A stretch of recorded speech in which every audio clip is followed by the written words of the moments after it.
to be a millionaire? Me. Maybe not? Maybe? All right. How about a multimillionaire? That'd be really cool, right? How about so much money you can roll around in it, like Scrooge McDuck? Fly around in your own private jet? Having just flown in here last night, I would much rather to fly private than fly public. Buy your own Lamborghini? But what happens if you had to, maybe steal your first Lamborghini? Or possibly do a little white-collar crime? Possibly shut down some hospitals for ransomware? Gain some money that way? Or just join a crime family?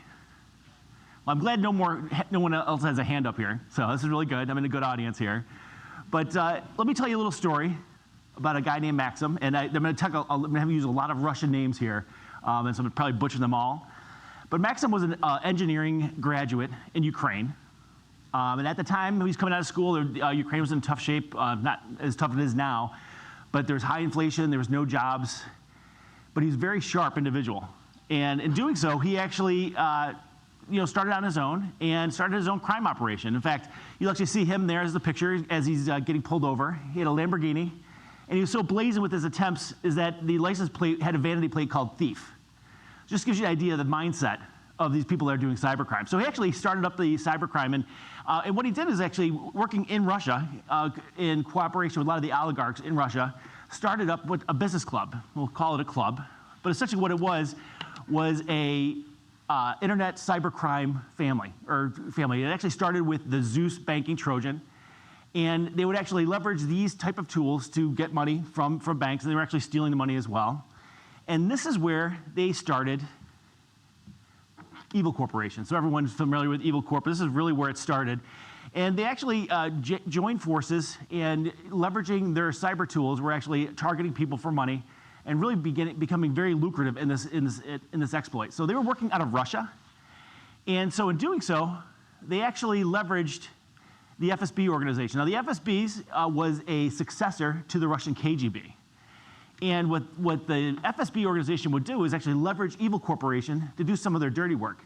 Target nation states, they would target enemies within Russia, and they would actually leverage the expertise of Evil Corporation to perform these attacks.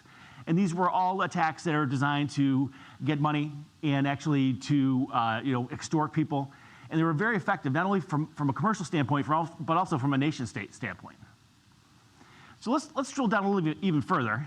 And so, how to get away with cybercrime, the Russian edition. So first of all, what you want to do is, first of all, he's living in Moscow. He's a Ukrainian national. And he had a relationship with the Russian FSB. But it actually went beyond that. He had such a tight relationship with the Russian mafia, he actually married into the family. So he's very tight with the family. And what this provided, this cybercrime, usually is you think of guys behind keyboards, but actually this leveraged actually a very, like I would say, an enforcement arm for this cybercrime family. So they actually leveraged the Russian mafia to become their heavy. And this particular individual was their heavy. He was very tied into the Russian government, even so that when there was a prisoner exchange recently with the United States, he actually came off the plane. The first person to shake his hand is Vladimir Putin. So this is how, when you talk about Evil Corporation and nation-state ties, this is how tied they are to the governments. They were actually this close to the relationship with them. So this particular cybercrime, when you think of it, you think of guys behind keyboards, anonymous, making threats anonymously with no teeth behind it. But this is actually not only had a heavy teeth, but also tied to a nation-state. So fast forward, and this is where it gets very interesting, because basically what happened is that sanctions started to be the turning point of how the U.S. responded to cybercrime. It's not just a criminal issue, but as a national security threat. And this is actually legitimate too, because they were not only targeting banks, but they were targeting healthcare institutes. So it became really a problem. And now they started targeting infrastructure too.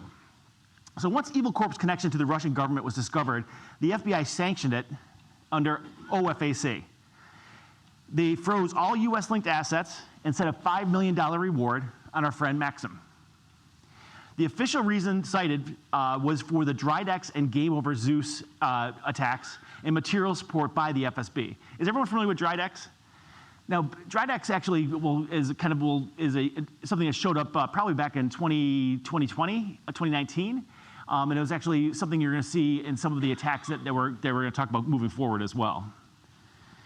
So Evil Corp now has a massive problem. How do you continue to operate and profit when you're being sanctioned?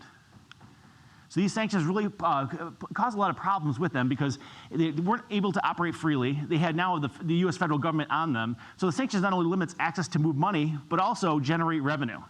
Ransom payments stop for fear of secondary sanctions. So this always happens. I don't know if you ever talked to anyone that actually got ransomed before, but the first thing people ask them is, why would you pay the ransom?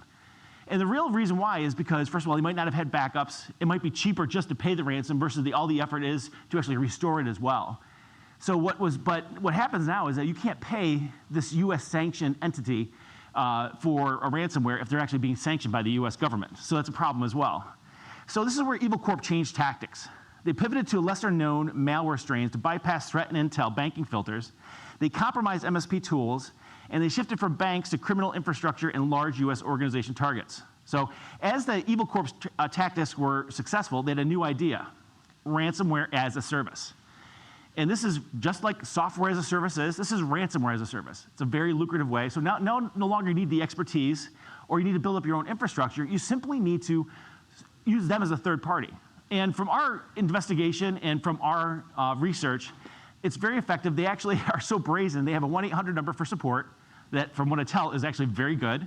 And it would really make people blush about the support that some of our commercial companies get. And they'll take a cut of ransom. There's multiple ways they get paid. They either take a cut of the ransom, they'll take a cut of how many people are actually being attacked.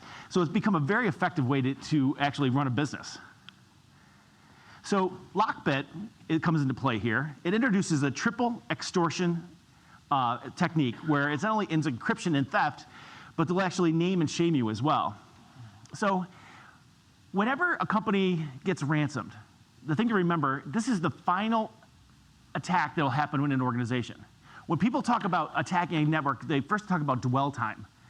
And that's a big thing we've been measuring in the cybersecurity industry is how much time the attackers spend in a network.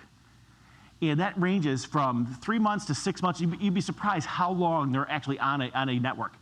And what happens is that the attacker who's on the network doesn't want to be recognized. They want to go around as long as they can to gather as much data, to take over as much of the network.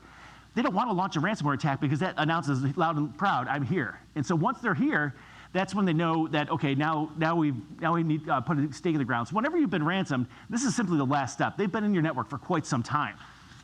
And so what they've instead of done is actually said, okay, instead of just pay me the ransom, they'll pay me the ransom or I'll release the data.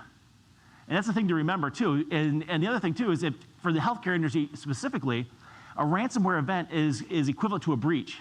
And there's actually what they call a wall of shame for healthcare industries that they'll actually publish. If you've been ransomed, they'll actually publish your name as well. So and if a commercial entity gets ransomed, this is double embarrassing. It talks about stock price, things of that nature. So they've used multiple different techniques, and no longer is it simply, hey, pay me the ransom, I'll give you the money. It's pay me the ransom, I'll give you the money, or I'm going to release it. So it's taking a different approach as well. So Lockbit was the perfect vehicle for Evil Corporation, hiding in plain sight and growing their operation. On the surface, Evil Corp appeared to be just another Lockbit affiliate. But if we remember, it's well beyond it. It's not just it's an affiliate, but they also have backings of Russia, so it means it's a nation-state affiliate too. Lockbit had over 194 affiliates making thousands of years, so we talk about all those jets and planes they're riding around in. And they're very successful in the new partnership with Lockbit, avoiding sanctions and growing their revenue. But you're wondering how they've been sanctioned. How are you growing their revenue? But this is where Bitcoin comes into place. Now, I always joked a few years ago, whenever one of my relatives would ask me about Bitcoin, I would ask them, okay, what happened? But now it's become more of a popular currency. I think everyone is very familiar with Bitcoin now. But this is how these ransomware as a service and these criminals were actually moving their money around. But it's really not that easy. You need a method to wash this money. You need a way to move this money around as well. And this is where Katrina comes into play. So Katrina is a very resourceful Russian. She grew up in Siberia, brilliant. And again, it's like she's just like Maxim. She's a brilliant person, but she's just pointed in the wrong direction. She actually gained fortune by opening a water company in Moscow. She put herself through school and became very relevant on the social scene in Moscow. In fact, so that she was actually featured in their version of Vanity Fair, talking about the boutique hotels that she would open up. But she actually would launder this money for this criminal gang. So she majored in economics at a prestigious university in Russia, paid for by a business venture she started when she was 16, the water company. Then created fake accounts, shell companies, and decentralized exchanges to move the money around. So think of Katrina as not just as a service for evil corporation, but as a global bank for the underworld. So it's a very sophisticated operation that they ran. So when you're thinking about attacks again, it's no longer this single person entity doing something. It's actually, they're backed by the government. They have ways to move money. And this, we're talking millions of dollars of moving around. So what this gives the capability now is that she didn't discriminate. Anyone with large amount of money, from ransomware, drug trafficking, espionage, could leverage their services. So ransomware groups like Evil Corporation are rich in crypto. So others were rich in cash. So this is how they would move money around. And like the cartel known for drug trafficking, violent crimes, and fraud, espionage, the FBI and FSB used these services, this evil corporation, to spy abroad as well. So they would target individuals, nation states, but individuals within nation states for attacks. In the South American cartels, they were exchanging cash for crypto and used it in smuggling and bribery and interesting offshore assets. So when we see these ransomware attacks out there, and we're wondering, okay, that's a healthcare industry, what are they doing with this money? It's a huge criminal operation. And this is how they're moving money around, and this is how they're leveraging it. And it's not just someone that's attacking a commercial, but you have to think about it. Those cartels need to diversify how they make money, and this is how they're doing it as well. So this is the first time we have the capability to actually map out a link between the Russian elite's crypto reach and cyber criminals. So we could take Maxim back to Katrina. We take Katrina back to the mafia, as well as the FSB, and also the cartels. So it became a very big web of crime, essentially. So now it's not just US sanctions, because they've crossed a lot of borders, it's international sanctions. So right, we got them. They're boxed in, they can't do very much. This is where the massive wins for law enforcement in 2024 saw a series of events that aimed to take down these groups. International sanctions of Evil Corporation, and it really was around Operation Kronos. It strikes Lockbit and their members and their infrastructure. This was a huge win for the good guys. And the operation of covert financial operation exposed and sanctioned the money laundered in networks. So the transition and the result, game over. Good guys win. So Maxim and several Evil Corp members are now in hiding. The Lockbit leader identified but still free. Their infrastructure seized. Katrina is actually being held under house arrest. So she's wearing an ankle bracelet in France for all of these crimes that she committed. And tens of millions of dollars of seized. So the supply was hit, but what about the demand? Maxim and several Evil Corp members are now in hiding. So we call it game over, right? Well, not quite. All of that infrastructure they didn't seize is still out there, and it simply would pop up in other ways. So as Lockbit became an affiliate and used the infrastructure, now simply other ones would pop up as well. So there's 195 known Lockbit affiliates looking for a home. And there's a couple of big ones on here. Dragon Force, Akira, and Ransom Hub are some of the big ones we see out there that are still out there.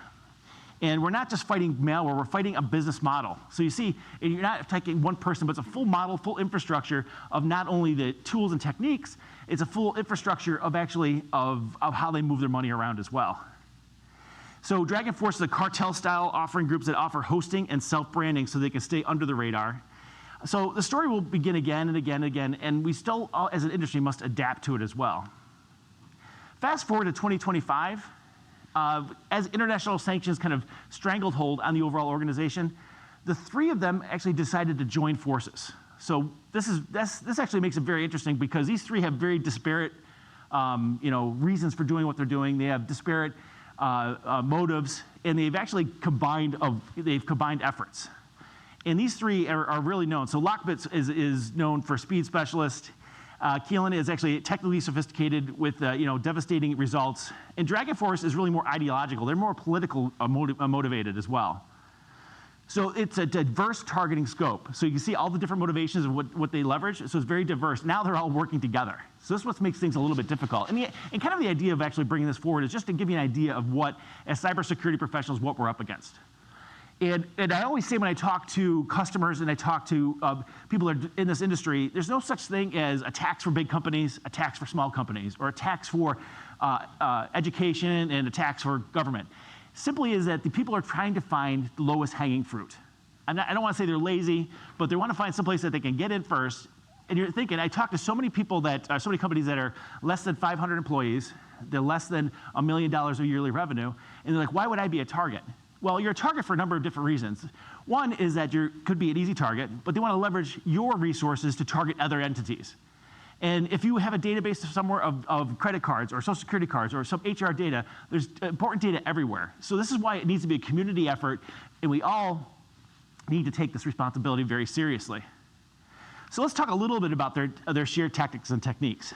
So initial access, and I always call this, and we always joke in the cybersecurity industry, is what the layer 0 or the layer 8 effect, is that the user is still the weakest link when they enter networks. And initial access always seems to be email. To this day, email seems the killer app for leveraging access. Social engineering is still a popular way to do it.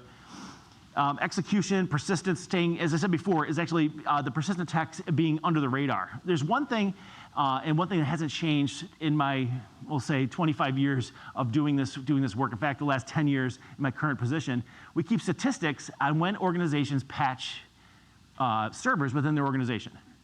So on average, and this hasn't changed in the last 15 years when we've been doing the survey, it's an average of 120 days between when a malware or a vulnerability is known to when it gets patched.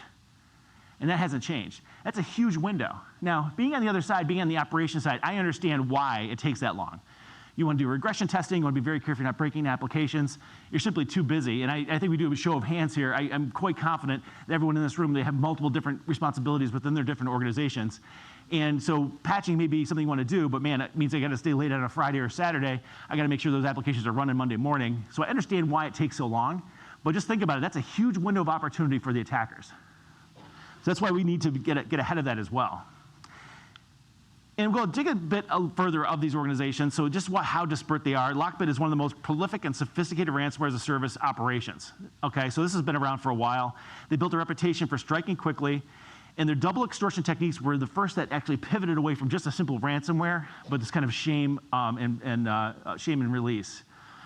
This is a more sophisticated ransomware group that has emerged as one of the most active and dangerous cyber ransomware companies that are organizations out there, and it has established itself a threat. And just in 2025, there are 437 confirmed victims.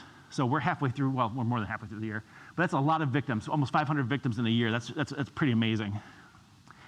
And of course, Dragon Force is there too, represents a unique evolution of ransomware ecosystem, transitioning from a hacktivist group. So their motivation is more political. And while the group may maintain an ideological dimension to their targeting, it hasn't prevented them from embracing financial incentives as well. So they're all capitalists at the end of it. They all want to make money. So let's take a look at what the impact of business is. So for instance, during the COVID epidemic, you would think everyone would kind of take a break and take off from attacking healthcare systems. We actually saw a tremendous increase in actually targeting the healthcare industry during that operation. And this is, I mean, to me, it was like, it's crazy that they did this, but they knew they were busy doing other things and they weren't paying attention. I mean, the massive level of increase during that time was just amazing to it. Of course, everyone understands legal services and why they would be targeted. Manufacturing, this is where I find it's very critical. We talk about manufacturing industries are very easy, I shouldn't say easy targets, but they tend to use a lot of legacy operating systems. They tend to lag in doing the patching and maintenance of it just because it's off and just because it's just not a priority for them. But also a lot of them take their networks offline or they're trying not to be on the network itself. But I always find a way is that those OT type of networks, they always find a way to actually get on the internet or expose themselves inadvertently. That's something to keep in mind as well. And education are targets as well. I find it for higher ed specifically, it tends to be the Wild West on those networks. I love working with higher ed customers just because their networks, they tend to let people be free. In fact, I always tell the story, I did a work firewall implementation at MIT one time. And at MIT, they're very creative. They let the students do pretty much anything they want to do in the, in the motivation of actually letting them be creative. Well, they were so creative, they figured a way out how to hack all of the vending machines on the campus. So we actually had to figure out how to actually secure each vending machine on campus. And you would think they would get in trouble for it, but they did the same thing with all of the card readers. So the students actually figured a way out how to hack the vending machines and hack the card readers. And so we actually had to figure out a way how to fortify all of those individual devices on the campus. That was quite a while ago, but I love education. It seems to be like the Wild West. So how do you defend against this? So the things to remember is it's everyone's responsibility. So of course, we talk a lot about zero trust that's out there. I used to call it the inverted network, where it's a don't trust anyone. Everyone needs to get access based on their credentials and access to applications, access to networks. Everyone that's implemented a ZTNA type of infrastructure understands the headaches involved with that as well. Aggressive patch management. I can't talk more about that with patch management because we know the vulnerabilities that are out there. In fact, it was great. One of our researchers walked us through how you can actually reverse engineer from a Patch Tuesday and take what a vulnerability Microsoft tells us on a Patch Tuesday, and you actually reverse engineer of how you can actually attack the system before they patch it. So you can think about it. Basically, Microsoft announces all the vulnerabilities, gives you the patches, but typically it takes 120 days to patch. You have that big window of actually taking advantage of what's out there. So let's talk a little bit about what we can do to deliver AI for superior cybersecurity. Now, Ben to Black Hat just came from a Gartner conference this week. And if I had a dime for everyone that talked about AI, I would be a rich man. Everyone's talking about AI and how it's going to develop. In fact, I sat in a session, and they said by the year 2028, at least 50% of IT functions will be moving to some sort of AI, agentic AI type of environment. And I'm sure if I did a show of hands today of how many of you are using AI to do your daily job, everyone would raise their hand in some form or fashion. And what I want to talk about too is that this is not just for us as well.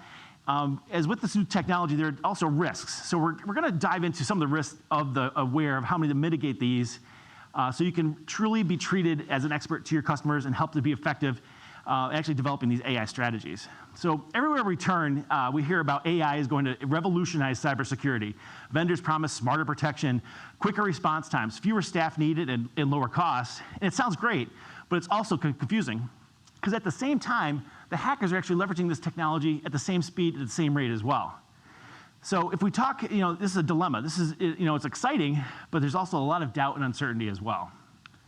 So as I mentioned, Gartner, in its 2024 report, How to Evolutionize Cybersecurity AI Assistance, the key takeaways is that it went augmentation over replacement. So everyone's concerned that AI is going to take my job or AI is going to reduce your job, and it's really, quite honestly, it's going to augment your job. People that have actually leveraged AI, how has it helped you to do your job more efficiently, more effectively? I would say that's right now we're in that phase where it's actually augmenting your job, and everyone's using it probably some form or fashion to do their daily job as well. Measure the outcomes. Defining clear metrics to evaluate the effectiveness, and the qualitative and quantitative assessments, combining subjective and objective evaluations, to gauge the effectiveness of it as well. But don't just simply use AI. You also want to do it in a strategic way as well. I don't know how many organizations I've already talked to, and I'll kind of talk to organizations and I'll say, hey, what AI projects you have going on? I'll talk to the managers. Oh, we don't have any AI projects going on. And then I'll go talk to one of the engineers, and he shows me this incredible project he's actually developed in AWS using AI research, taking customer database and putting it into an AI resources. So he's taking relevant business critical applications, putting it in the cloud in some AI environment. Where's the process around that? So we want to make sure to actually have a good standards of actually how to leverage AI. You'd be surprised about how many of these little projects are going on in organizations today. So let's talk a little bit about common AI models and type. So when we talk about AI and we talk about working for a cybersecurity company, we've been doing AI for quite some time. And so when we talk about artificial intelligence and how we've been doing it, this is something that cybersecurity companies have been doing. In fact, we've been running it on endpoint agents for quite some time as well. And with deep learning AI is kind of the first step that we've done as well. The generative AI is some of the cool things we're seeing too. But I think what's interesting, actually being a cybersecurity company and being a company that's been doing this for 40 years, we have massive amount of data collected over those years on malware, on behavioral, on techniques. Now we have the capability to leverage that to provide that best protection for the users as well. And I think that's kind of, for us from a standpoint, gives us a lot of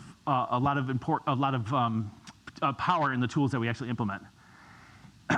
It's also worth noting that AI models vary greatly, in size. The massive models, such as like the Microsoft Copilot and Google Gemini, are large language models trained on very extensive set of data that can perform a wide range of tasks. Conversely, small models are typically designed and trained on a very specific data set to perform a single task, such as to detect malicious URLs and executables, and that's how cybersecurity has been doing it for years. So just something to keep in mind, when we talk about AI, there's multiple different models that are out there, but just want to make sure to kind of spell that out in your day-to-day. Now, AI is a fantastic tool to deliver superior cybersecurity. At the same time, it brings risks, and it's important to be aware of them when evaluating your cybersecurity activities. Threat risks, so the use of AI adversaries, defense risk, the impact of poor quality in AI and cybersecurity tools. Operational risk, from over-reliance on AI, which is kind of the fear of a lot of us too, is that we may rely on too much of AI. And when people talk about that, when we're doing defense of cybersecurity attacks, I don't want to take away the importance of actually hands-on keyboard type of prevention as well. I don't know how many case studies I can provide people of actually of an ongoing attack that takes place, where we actually see the attackers pivot techniques during mid-attack. So an AI model is not going to help that. It's going to be the person with the expertise, hands-on keyboard type of experience to actually stop those attacks as well. In hijack risk, this is when AI models are compromised by adversaries. We talk about the poisoning of the models. That's something to keep in mind as well. Well, while there's been considerable amount of hype around AI creating a whole new threat landscape, the reality is less dramatic. Like legitimate organizations, adversaries are primarily taking advantage of AI to improve the quality of the context and the efficiency of their operations. Generative AI tools have also opened the door to a new era of scams and impersonate senior staff to trick or unsuspecting users. So now we talk about voice phishing using AI. We see deep fake photos all the time, and they're actually looking very, very effective. So we're going to have to find a way to protect against that as well. I'll just provide a simple Sophos AI use case preventing a BEC attack. The good news is that Sophos can help you with the customers elevate their defense against these type of phishing attacks. Sophos, our email, we've been using AI for years. We detect business and email compromise attacks.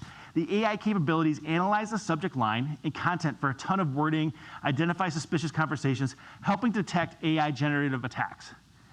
And it also checks the envelope, and because it's a Sophos email, time of click out protection defends customers when the risk is initially benign to slip past the email security solutions. I find email security has been around for quite some time. The AI protection of this is really astounding across the board. Jumping to a new defense risk, let's talk about the poor quality and poorly implemented AI models can inadvertently introduce considerable cybersecurity risk of their own. In fact, 89% of organizations are worried about the potential for flaws in the generative AI and cybersecurity tools to harm their organization. The propensity of AI models to introduce risk is dependent on several factors, including the quality of data, and it comes with artificial intelligence. It's garbage in, garbage out. So artificial intelligence is only good as the data that it gets provided. And we can see this by leveraging Copilot or GPT today, asking the questions you have. Expertise of the teams that create the models. Building the effective AI models for cybersecurity requires extensive understanding of two separate but complementary areas. Threats, to identify what you need the AI model to do. You first need to understand how malware and adversaries operate. And once you know what you need AI to do, you need to identify and build the right model to achieve that goal. So the quality of the product development and process is really important as well. So I don't want to bore you with all of the information for what an AI model is getting into. I think a lot of it I'm preaching to the choir. But when you're implementing AI, I just want to make sure that right now it's kind of augmentation of staff type of phase. You want to identify how your staff is using this. Are they using it effectively? And make sure that the data that's proprietary, once you put it up into an AI model, everyone has access to it. And that's something that's probably most important. I don't know how many organizations today have actually inadvertently given the AI model very proprietary information and without realizing it. So I do work for a vendor. I know I'm supposed to be vendor agnostic.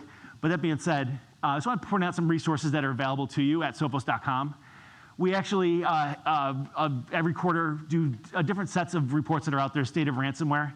But I highly recommend you checking out our XOps section, which actually will really go case by case of things that we've seen in the wild.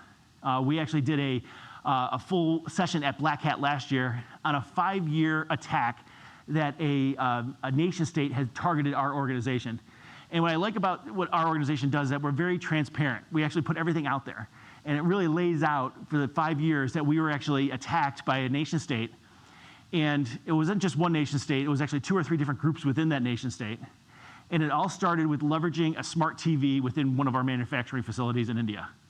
And you can actually get information on this. I personally think they could probably write a Netflix special. We actually worked with the FBI to actually track these people down. But it was very interesting because one of the most interesting parts of this type of attack was that we found the vulnerability of what they leveraged. And then we actually paid a bug bounty to the person that leveraged that to actually track who that person was and how it was addressed. So they essentially attacked our network. We identified the bug that was associated with it. And then we actually paid them to get more information from other things they saw as well. So it was actually very fascinating. But this is the type of things that we release on a quarterly basis. It's a great resource. And again, I appreciate your time and putting up with me in the morning here. Here's my information. They said I was in sales. I'm engineering solutions, more architectural solutions at Sophos. If you want any more of this information on the backup for all of this data that we have, this actually came from our counter intelligence unit, CTU, our Sophos labs. A lot of this information, we have information, these type of attacks broken down every month, and we do a big quarterly threat cast that gives you a lot of things that are going on within organizations. But just hit me up on LinkedIn, and I can give you more information, and I don't know if anyone has any questions.